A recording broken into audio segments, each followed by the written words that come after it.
तो बाहुबली के re release होने के बाद एसएस राजामौली ने एक और मूवी का अनाउंसमेंट किया है जिसका नाम होने वाला है बाहुबली द इटर्नल, जो कि एक एनिमेशनल मूवी होने वाली है। और उसका टीजर भी आया है जिसमें हमें दिखाया गया है कि बाहुबली इसमें एक हीरो नहीं बल्कि एक इविल होने वाला है, मतलब एक असुर होने वाला है, जो कि इस टीजर में इंद्रदेव से लड़ता हुआ दिखाई देता है। वो असुर क्यों बना, किस लिए बना, और तो और इस टीजर में दिखाया जाता है कि मूवी में बाहुबली मरने के बाद वो एक असुर बनता है जो कि इंद्रदेव से लड़ाई करता हुआ इस एनिमेशन में दिखता है। तो ये कौन सा बाहुबली है, अमरेंद्र बाहुबली या उसका बेटा महेंद्र बाहुबली? और तो और क्या ये एनिमेशनल मूवी जो आने वाली है वो हमारे बाहुबली के इस एक्चुअल मूवी से कनेक्टेड है? और तो और ये एनिमेशन है कैसा, और क्या ये एनिमेशनल मूवी आगे सक्सेसफुल होगी? और सबसे बड़ी बात, क्या ये मूवी महाअवतार नरसिम्हा से अच्छी होने वाली है? इन सभी चीजों के बारे में हम इस वीडियो में बात करेंगे। तो चलो इस वीडियो की शुरुआत कर लेते हैं। तो सबसे पहले मैं तुम्हें इस टीजर को देख करके इस एनिमेशनल मूवी की पूरी कहानी बता देता हूँ कि ये एनिमेशनल मूवी किस टाइम पे सेट होने वाली है और क्यों इसे बनाया जा रहा है। तो सबसे पहले इस जब टीजर की शुरुआत होती है तो हमें स्टार्टिंग में ही बता दिया जाता है कि ये जो एनिमेशन में हमें बाहुबली दिखाया जा रहा है ये कोई और बाहुबली नहीं बल्कि हमारा अमरेंद्र बाहुबली होने वाला है। और तो टीजर के स्टार्टिंग में बाहुबली की माता जी का हमें वॉइस ओवर सुनाई देता है, जो कि हमें ये बताती है कि अमरेंद्र बाहुबली जब मरा था, यानी कटप्पा ने जब अमरेंद्र बाहुबली को मारा था, देन उसके बाद अमरेंद्र बाहुबली का जो सोल था, यानी जो आत्मा थी, वो चली गई थी देवलोक में। मतलब सीधा बोलूं तो बाहुबली, अमरेंद्र बाहुबली इसके बाद अब गॉड वाले थिंग्स में चला गया था। अब गॉड वाले थिंग्स में उसका जब सोल गया था तो वो एक तरीके से बोल सकते हो दूसरा जन्म लिया था, एंड वो जन्म लिया था असुर में, मतलब वो असुर बन गया। और टीजर में हमें वॉइस ओवर सुनाई भी देता है कि जो अमरेंद्र बाहुबली का अंत था वो उसका अंत नहीं था, मतलब कटप्पा के द्वारा जो मारा गया उसका अंत था, वो अंत नहीं था, बल्कि वो बस एक शुरुआत थी। एक ऐसी शुरुआत जो कि देव यानी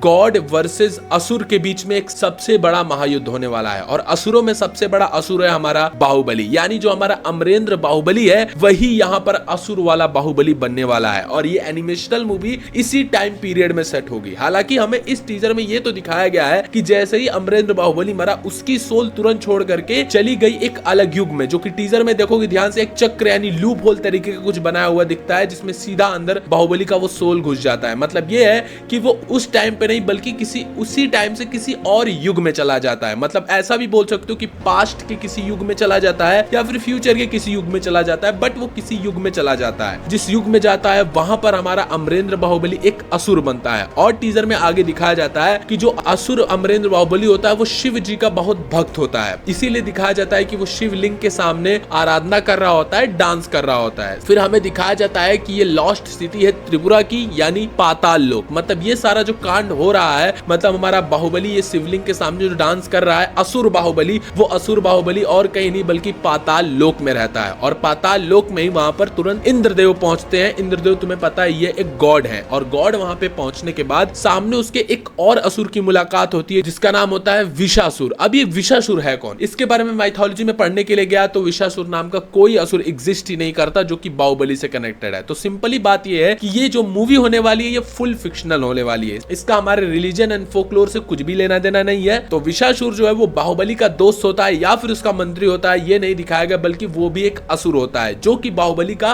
प्रोटेक्शन कर रहा होता है। तभी वहां पर इंद्रदेव आते हैं, वो कहते हैं कि आज बाहुबली मेरे हाथों नहीं बचेगा। देन यहाँ पर विशासुर बोलता है कि बाहुबली के पास पहुंच के तो दिखाओ भाई इंद्र। भाई इंद्र मतलब कि ये जो विशासुर है ये और कहीं नहीं बल्कि इंद्र का भाई है, ऐसा इस टीजर में बताया जा रहा है। एक वर्ड बोलता है भाई इंद्र, तो मे भी वो उसका भाई होगा, पता नहीं भाई, फिक्शनल जा रहे हैं लोग, कुछ भी दिखा सकते हैं, गॉड नोज। उसके बाद यहाँ पर इंद्र और विशासुर में लड़ाई होती है जिसमें ऑब्वियसली इंद्रदेव पावरफुल होते हैं और विशासुर को डिफीट कर देते हैं। उसके ऊपर खूब सारा पिलर विलर फेंकने के बाद विशासुर मरता नहीं है। तुम्हें पता ही है असुर लोग बड़े मोटी चमड़ी के होते हैं, इतने आसानी से मरते वरते हैं नहीं, लेकिन डिफीट तो हो जाता है। इसके बाद इंद्रदेव जी काफी खुश होते हैं कि अब वो फाइनली बाहुबली से लड़ने के लिए जाएंगे, लेकिन तभी बाहुबली सामने से हाथी के रथ पे बैठ करके आता है एंड वो बाहुबली आकर के बोलता है कि इंद्र तुम्हें कौन बचाएगा। मतलब ये हो रहा है कि इसमें बाहुबली को असुरों में एक सबसे बड़ा असुर दिखाया गया है और असुरों और भगवानों में सबसे भयानक फाइट होने वाली है ये। मतलब बोलने का ये है कि असुर में सबसे बड़ा असुर बाहुबली, मतलब सिंपली बोलूं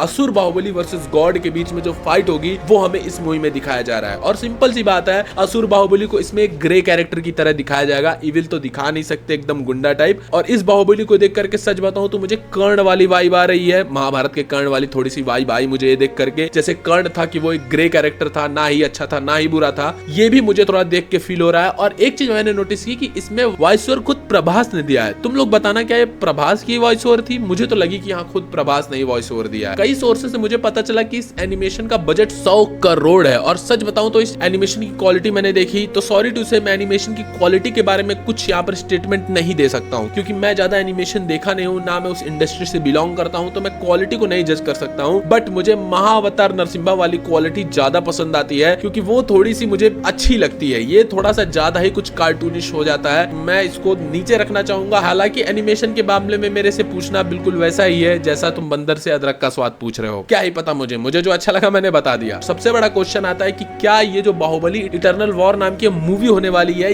ये थिएटर में रिलीज होगी 2027 में, ये तो क्लियर है, लेकिन क्या ये हमारे एग्जिस्टिंग बाहुबली मूवी से कनेक्ट होने वाली है? तो आंसर है नहीं, बिल्कुल भी नहीं कनेक्ट होने वाली है, क्योंकि ये तो स्टोरी इसी टीजर में इन लोगों ने एक्सप्लेन कर दिया कि भाई ये एक अलग युग में कहानी चली गई है, जिसमें हमें गॉड वर्सेस इविल की कहानी दिखाई जाएगी, जिसमें हमें बाहुबली को इविल बनाया गया है। लेकिन सच बताऊं तो काफी अच्छा मुझे टीजर लगा। और सबसे बड़ी चीज मैं तुम्हें और भी बता देना चाहता हूं कि भाई मेरे लिए महाभारत पता नहीं नाइटमेयर हो गया है कि साला मैं बहुत दिनों से कुरुक्षेत्र की सीरीज शुरू करना चाह रहा हूं, बट मैं क्या बताऊं शुरू होने का नाम ही नहीं ले रही है। ऐसा नहीं है कि बहुत मेहनत लग रहा है बनाने में, बस मैं प्रोक्रेस्टिनेट कर रहा हूं। देखते हैं भाई कब मैं सीरीज स्टार्ट करता हूं कुरुक्षेत्र के लिए। तुम लोग भी भगवान से कामना करो कि मैं भाई सीरीज स्टार्ट करूं कुरुक्षेत्र की। बाहुबली पे भी सीरीज स्टार्ट करनी है, फिर इटर्नल वॉर आ रही है उस पे भी सीरीज स्टार्ट करनी है, स्त्री यूनिवर्स पे सीरीज स्टार्ट करनी है। बहुत कुछ अभी इस चैनल पे करना है और तुम लोग भाई ना वीडियो देखते हो ना सब्सक्राइब करते हो, मैं और डिप्रेस्ड हो जाता हूँ। तो भाई थोड़ा सपोर्ट वपोर्ट दिखाओ, पीछे मैं कंसिस्टेंट हूँ। खैर अगर तुम कांतारा वाली सीरीज नहीं फॉलो कर रहे हो, ऊपर वीडियोस आ रही है, जाके जरूर देखना। मिलते हैं इसी वीडियो में,